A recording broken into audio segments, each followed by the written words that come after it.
Hey VC, how's it going? Tim Beck here again. Figured I'd do another quick video. First off, let me just say thank you to everyone who had some wonderful thoughts and just great feedback uh, from my introduction. I really do appreciate it. It means a lot. I also want to say thank you to Rob at Black Star Vinyl for shouting out and just again bringing attention to me.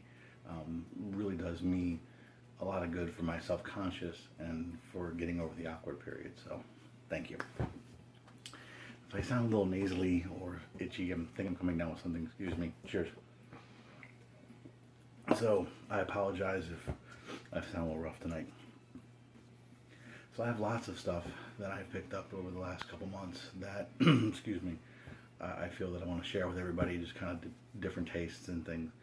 Um, First off, before I get into some of the stuff I'm going to show, it's kind of quiet so the fun police don't nab me, but listening to this tonight, Stephen Wilson, The Raven That Refused to Sing, fantastic prog rock album. Picked it up on CD for Christmas, and I don't think it's left my CD player.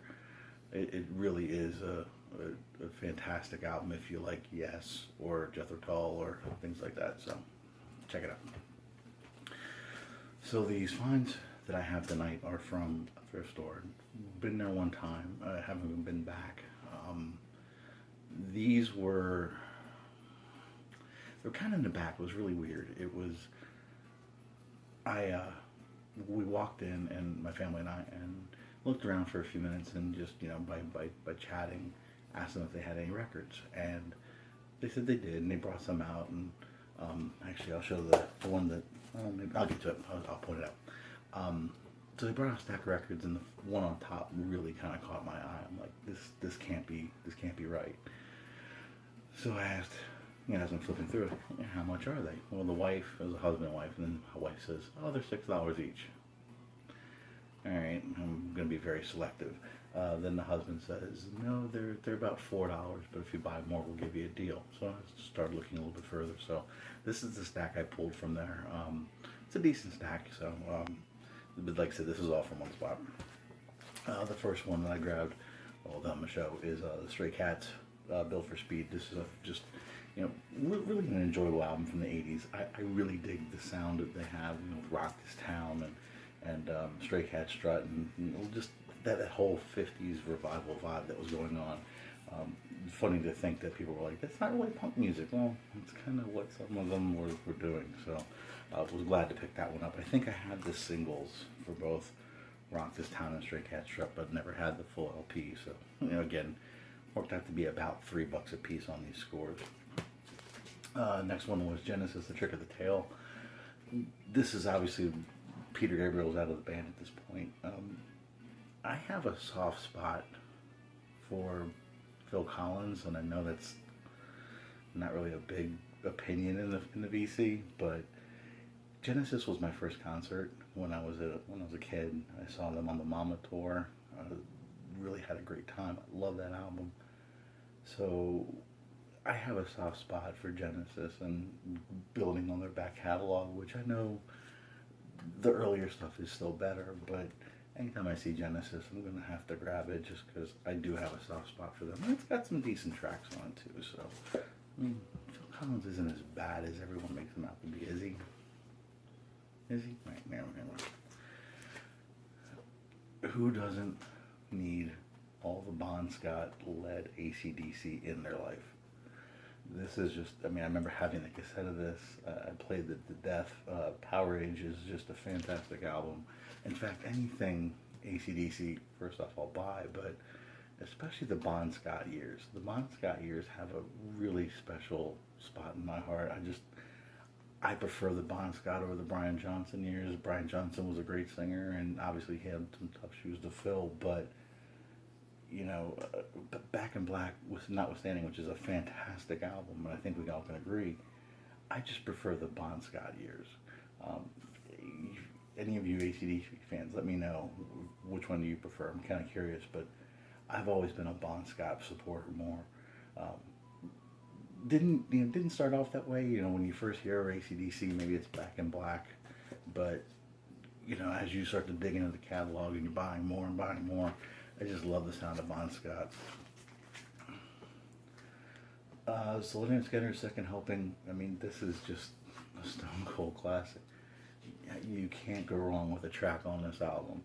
This one, front to back, is, in my opinion, probably one of their better ones, if not their best one. I actually like this a lot more than Pronounced, which was their first album. Pronounced is a good album, but Freebird kind of is overplayed. And that may not be the most popular opinion in the VC either, but, and it's a great song. I don't want to diminish it, but you stack it up to Sweet Home Alabama and Don't Ask Me No Questions and Working for the MCA and, you know, their cover of their Call Me the Breeze. It's just, you give me this album any day of the week. It's gonna jam. So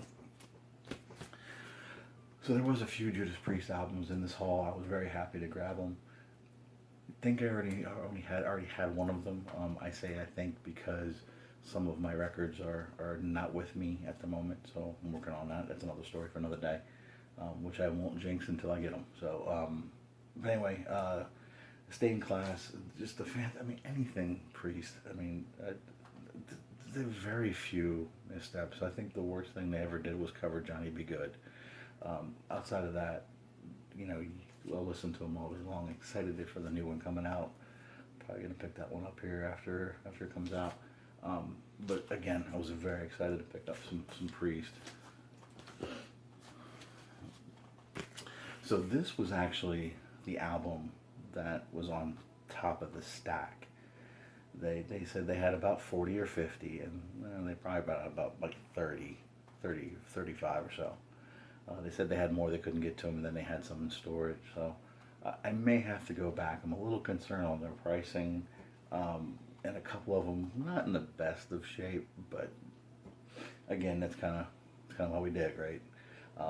But when you can get Rock and Rolla, it's not the original press. I think it's this is the Visa. I think it's the Visa label, if memory serves me correctly. And here I go. Yeah, it's the Visa label, so it wasn't the original press, but you know, early second maybe. But still, you can get this album for $3. And if you've never heard it, it's definitely a different sound for Judas Priest. It's more that blues influence, but you still have the wonderful two guitar attack from K.K. Downing and Glenn Tipton, and you know, please, Glenn. You'll never see this, but if you do, get well. You know, please take care of yourself. We would love to see you on stage one more time, but you know, health is health. But for $3, I couldn't say no to this one. I'll take that in a minute. And then another one in the Priest. This was the one I think I'm pretty sure I have already, but again, not with me, so I'm gonna grab it. Screaming for Vengeance, and just not a bad track on this album. I mean, it opens up with the Hellion Electric Eye, blows right through. I mean, when you've got your hit, another thing coming buried on the second side, you know that this is a great album. So definitely glad to have that one right now.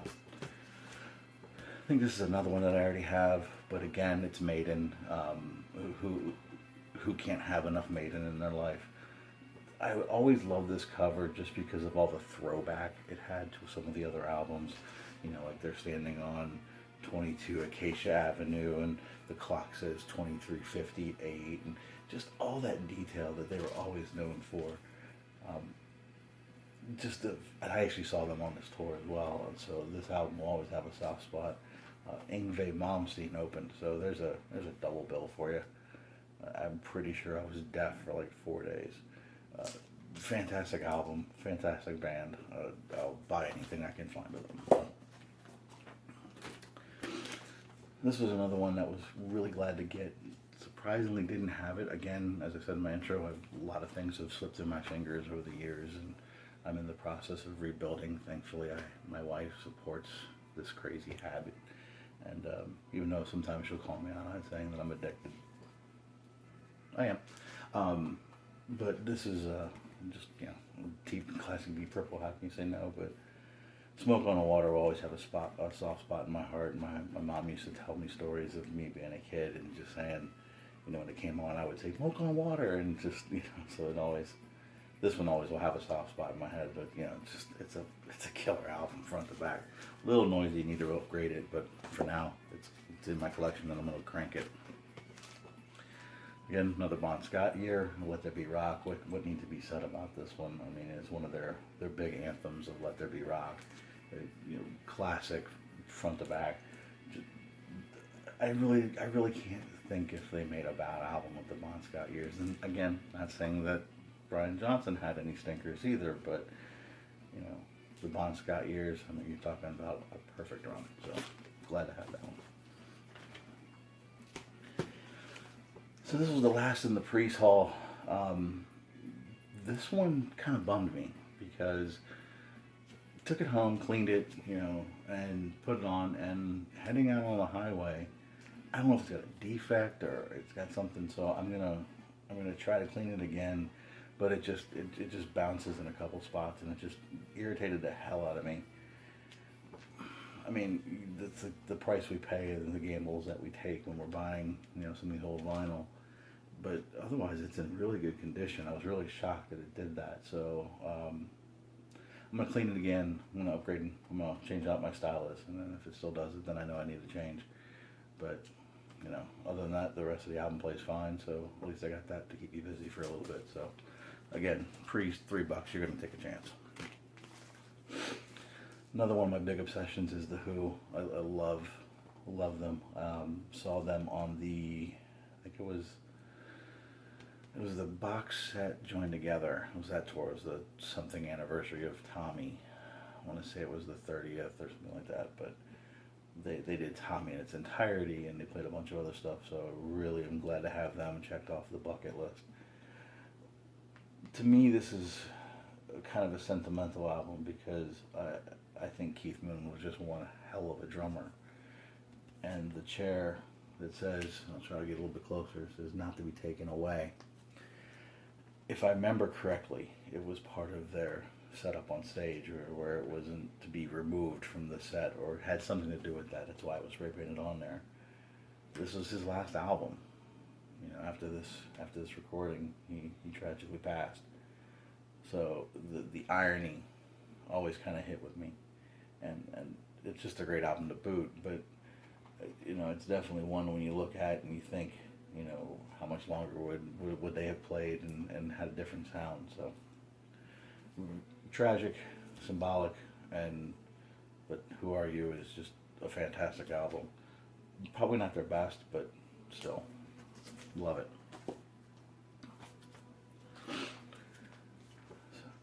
Queen, A Night at the Opera. I mean, this is just one of those classic ones because of Bohemian Rhapsody. But all in all, I am a Queen fan. I mean, Freddie Mercury probably is one of the rawest vocal powerhouses in rock. Probably one of the best voices we've ever heard. So I'm really happy to add this one to the collection, and just absolutely enjoyed it. I think I was fun this good half dozen times. Like I said, I can listen to Queen all day long. Thankfully, my wife's a fan too, so that kind of keeps it in heavy rotation. So I was glad to pick that one up. Another one we can agree on is The Doors. She's a big Morrison fan. She, I think, even has the American Prayer book. She's the book freak. I don't look at her books, but this one was just absolutely fantastic. To me, this one, probably because of Riders on the Storm, is one of my favorites. I love that song. It's probably one of my favorite songs about The Doors, and it just goes to prove that when he wasn't whacked out, what a powerhouse he really was. So some of that stuff is, I mean, a little strange, sure, but that's what you got with The Doors. It was a psychedelic movement, and it was, he definitely had his hands in the cookie jar when it came to the drugs, but still, with all that, we get some amazing moments from him. So glad to have that one. Cover's a little beat, but vinyl plays fine, so I'm okay with that. Another classic, Kansas Leftoverture. I mean, Carry On Wayward Son is a fantastic song. I'm not going to diminish that at all, but I think I like Point of No Return better than this album. This is my second copy. I know I have this one on vinyl, but I think mine's a repress that I have, so this one's an original. But when it comes to Kansas, pound for pound, I think I like the Point of No Return album better. Just a sonic preference, but I mean, both of them are great and staples for the Kansas collection. For those two, I don't know how much more you would need. I mean, some people would argue that, but to me, they had a couple good albums, some misses, like in the '80s. They kind of changed their sound a little bit, but this is obviously right in their wheelhouse, so I'm glad to have it. So now, The Who, it's hard.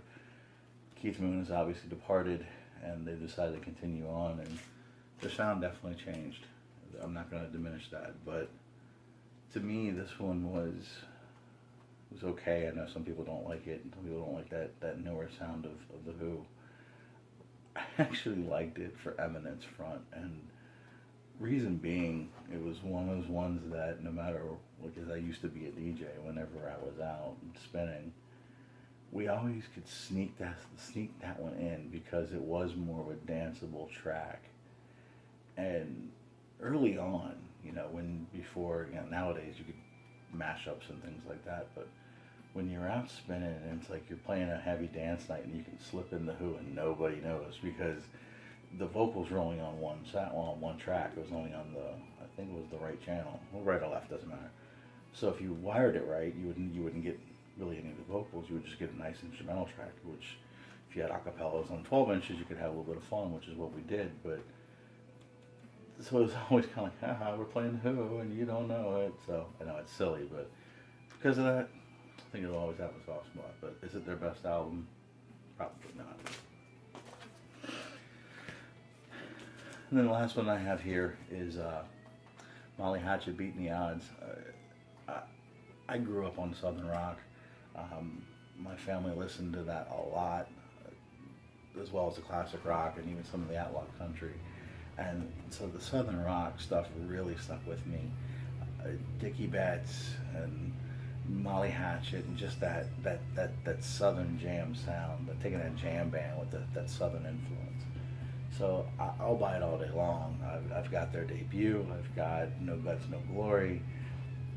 For some reason, I'm not even sure if I have Flirting with Disaster, but I think I do.